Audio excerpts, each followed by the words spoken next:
Hey everyone, it's Tammy at Walnut Creek Bath Boutique. Today I'm back with another quick Soapmaker 3 tutorial, and this is about making your sales. So we finally are ready to make a sale. So let's just get to that. What I did was last week, I actually purchased a few items off of my website, which I tend to do. I do purchase my own products. So I thought I would go on here and show you how I would put that in the system.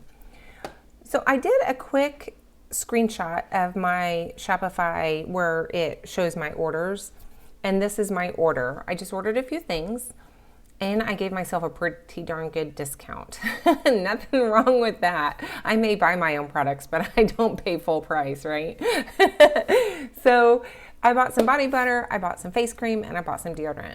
So let's just go into Soapmaker 3. I have my product tab down here, so let's bring that up. Now sometimes my product tab defaults to this year only, and then sometimes it defaults to all dates. I really don't understand the rhyme or reason of that, but if you're not seeing something, just click all dates and it'll show you what you have available. So I bought some body butter, and let me just scroll down, blooms and berries. So this blooms and berries down here tells me that I have one left. I made 6, I've sold 5, and I have 1 left. All you have to do is double click on it. Now you can right click if you're one of those people that like to right click and record sales. You can right click to transfer this to another location if you're at a consignment type of shop. You can write off this item. You can do all kinds of stuff on here, but for this purpose, we're just recording a sales. And it's going to ask you how many you sold. So I've bought 1 or sold 1. So I'm going to put 1 in here. It's going to take my stock left down to 0 and hit OK. This brings up your sale register. So it is defaulting for mine as a consigned price category. And we'll talk about those price categories in a second. I did already talk about that in another video. I'll retouch on that really quickly when we're done with this. But it's defaulting to consign. But when I set up myself as a customer, I set myself up as a retail customer. And so when I start putting my name in here and I hit tab, that price category is going to switch over to retail because I am a retail customer for my business. And then I made the sale on 3rd, and it's got my blooms and berries, all of that, my profit. And so I'm going to go ahead and put that this is taxed, and I'm going to include the same tax on all items. So then all you have to do is click over here, because it's just in front of it, right? So this sales register is just in front of your product list. So now I'm going to go find my hyaluronic acid and double click on that. I should have 4 left. So double clicking on that, I'm going to say that I sold 1 and hit OK. And then I'm going to click back over here, and then I'm going to do deodorant. I bought the Balm Clarity. I'm going to double click. I bought 1 or sold 1. It's kind of confusing, right? I bought and sold 1. Okay. So what I'm going to do at this point, because I did that price category already, all I have to do is click Fill Prices right here. And it's going to bring the prices I told the system that each product is priced at. It's going to bring that into my sales register, which is really, really nice. And this is just saying, hey, anything with a blank item has been filled. Thank you. Now, if there's an item in the price category that you have not given a price on, it's just going to leave it blank and you have to fill it in after the fact. So now, well, there's a couple different ways because I did not pay $40 for this. I paid $20 for this sale, right? I gave myself a discount. If you give a customer a discount, there's a couple ways you can do it. One of the ways, oh, and it didn't take my, let me highlight this top line where it has my tax bracket. I only have 1. I'm going to highlight that and now apply that to all my items, and now everything's being taxed. So a couple ways to show a discount. One, I could just go in here because I know that it's 50%, so I can put 50% here, and that brings me up to my total, okay?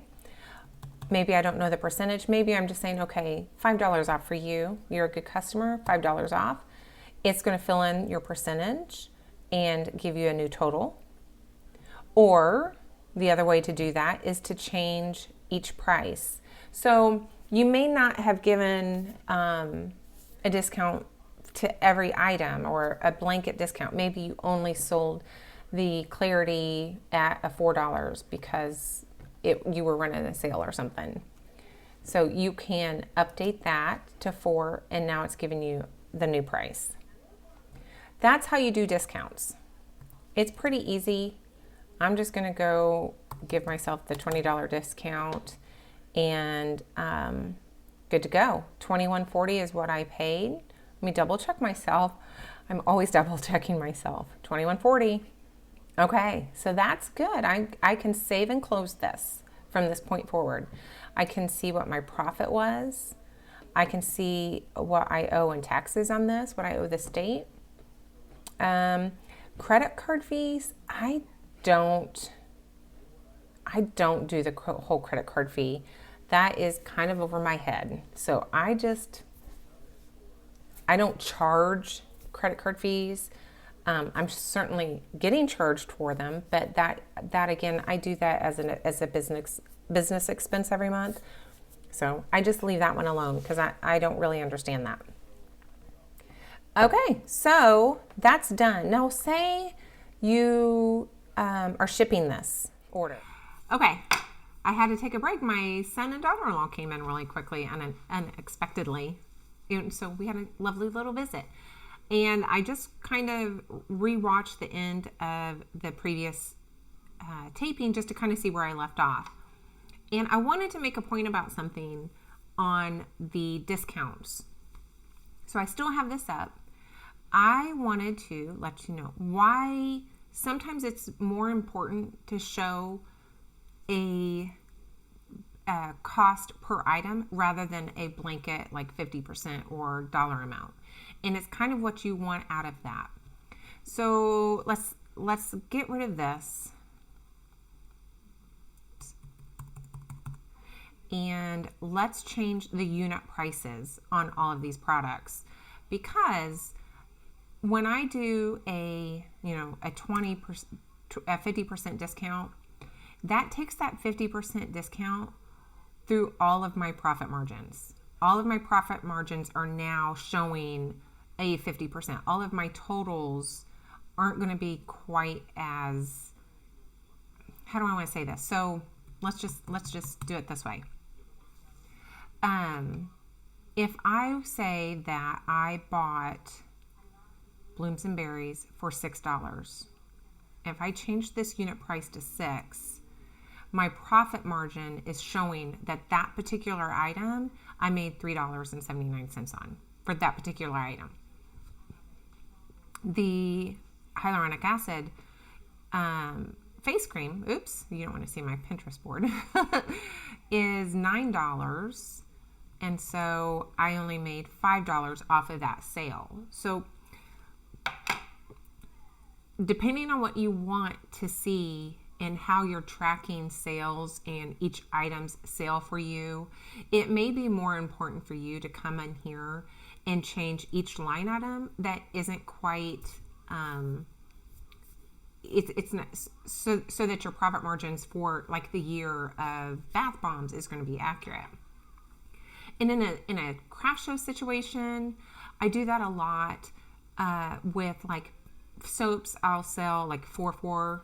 If you buy 4, you get a special discount. Bath bombs, I will do the same thing. Some wax melts, I will discount for purchasing 3 or 4.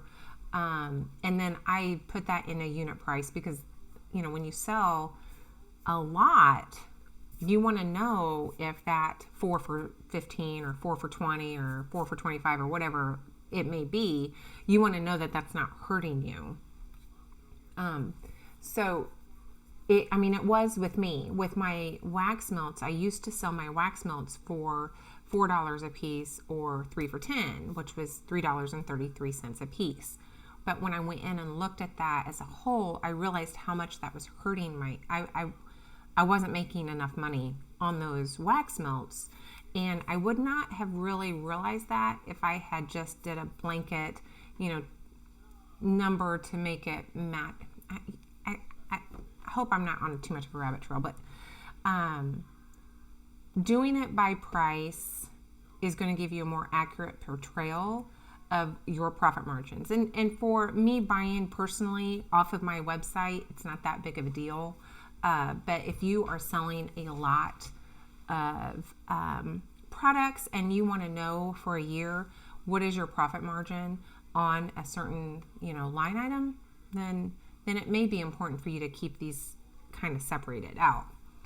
But either way, I mean, there's going to be times when you're just going to give a 25% discount. I have a sale going on right now, and everything in my store is 25% off, and I put that down as my customer discount. But anyway, so that's that. Let's talk about shipping really quickly. I'm not the greatest on shipping. I'll be honest with you. So on my website, anything over $40 is free shipping. So if that person doesn't hit $40, then they're paying shipping. And let's just say that they paid $5 for shipping. That is then added to the total of the invoice. I put that $5 here. If they didn't pay and it was free shipping, I leave that blank. And then my shipping is an expense. Either way, it's an expense, right? Whether they pay $5 or none or 15, it's still, you're receiving money for that. Your shipping or postage goes here to show that you received that money in. So that's money brought in. And then your shipping labels is an expense. So you do that as a business expense. You make a purchase, my supplies, record new purchase, and that's where you would record that shipping label expense. All right, I'm going to close this. I think we're good. Oh, I wanted to talk about my product price list real quick.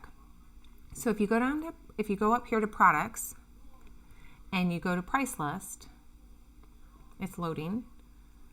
So now you can see that I have a, excuse me, this is where that unit price off that sales register is pulling these from.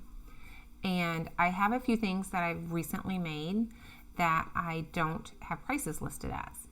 And so I'm going to go in here and do the new prices. And I'm just adding them. My macaroons are 6. Oops.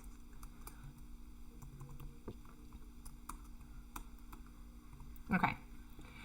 So now you can see that I have those listed. So if I do a sales register, that 6 is going to be pulled from here. I really like this. It gives you at a glance how many you have in stock, what your margin is, margin, what your margin is. And some of these are pretty low for me and some of them are pretty high. I don't like a 29% margin, but those paint cans, I'm just not going to make the money on those. So I personally think some of my higher margin products will offset some of these lower margin, but 29, I would never normally do a 29% margin, but those paint cans were a special circumstance on that. So I'm eating it if I have to. So you page over, you can see I don't have my sweetgrass in here, but I'm not remembering right now what I'm charging for that. So I have to go look at that. So filling these in is something just to remember, but it'll help you when you go to do a sales register. So it'll be nice once you go do that. You can have consign prices. So I do have my items in a consign store. So those will pull in. And then if you do wholesale, which I don't do any wholesale, so you can add your prices in for that. And then when you do a sales register to show that sale, you're good to go. All right, guys. Oh, let's save it. Let's save my new prices. That's it. that's our first sale. So good luck. Let me know if you have any questions. It feels like this was kind of like all over the place. I just feel like I was all over the place today, so I'm sorry about that. But good luck with setting this up. Let me know if you have any questions. Give me a thumbs up if you liked it. If you hated it, you can give me a thumbs down. That'll help me too. You know, I need to know what I need to improve on. So I will see you guys in the next video. Bye.